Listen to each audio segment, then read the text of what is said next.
Alright, how to install RetroArch on PC. First, go to RetroArch.com, click the download tab. It should already detect what platform you're on, so just scroll down and then select download stable. Once it finishes, double click it to open. Alright, then click next, then click I agree.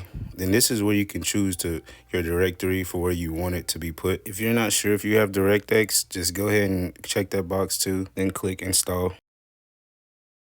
Now find where you saved your RetroArch folder. You're going to open up that folder and then you're going to scroll down until you see the RetroArch application. All right, now you're going to double click that. All right, when you open RetroArch, it's going to look like this. I feel like everybody makes this like really difficult, but if you just do this like one thing at a time, like, all right, so the next step we're going to do is going to set up our controller. So you're going to go to settings, input, and then you're going to scroll all the way down to port 1. And you see that you have up to 5 ports, so if you want to add other controllers, that's how you add them. So just the same way on a different port. So once you choose the port, you go to where it says device index, and if your controller is already connected to your computer, whether it's Bluetooth or USB, they will pop up right here, and you just choose whichever controller you want to use. Now that's done, I can just press circle on my controller and go back, and now I can navigate the menu with my controller. Because I know everybody wants like that PS3 OS theme, we're going to go ahead and do that next. So you're going to go to drivers, menu, then you're going to go to XMB. All right, now go back to the main menu, then go to restart RetroArch, and it should look like this now. And you can press Alt-Enter to go full screen.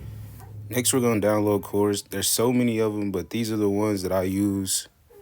So pretty much, I'm just going to scroll down to Nintendo. First one I'm going to get for Nintendo is the Game Boy Advance one, the MGBA. Then I'm going to scroll down a couple and get the GameCube one, /Wii, the Dolphin one.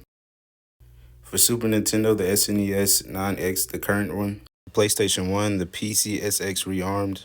The PSP one is also a decent one. It's only one of them though. Alright, so to add games, you need to have a directory. And I think it's important to know like how your directory should look. I personally think each console should have its own folder. Alright, so some systems need like multiple files to run a game. And some of them only need like one. Like this GameCube only needs one, the RVZ file. So I think that just kind of makes it easier knowing what files you need to run what. Like the N64 needs Z64 files.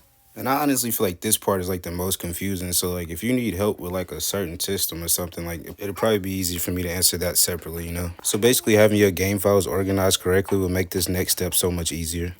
All right, so to add games, go to the RetroArch program, go to scan directory, and then choose your directory. In my case, it'll be D. Then you're gonna scroll down and select the folder you want. I'm gonna select Game Boy Advance this time, then scan directory. It might take a while depending on how many games you have in that folder, but you'll have a progress bar at the bottom. It'll tell you when it's done. Now you should be able to go back to the main menu and your game should be showing up now. This next part is like pretty much just to make it look a little bit better. Now we're gonna start adding the cover art to our games. So we're gonna go all the way back over to the left. We're gonna go down to Online Updater.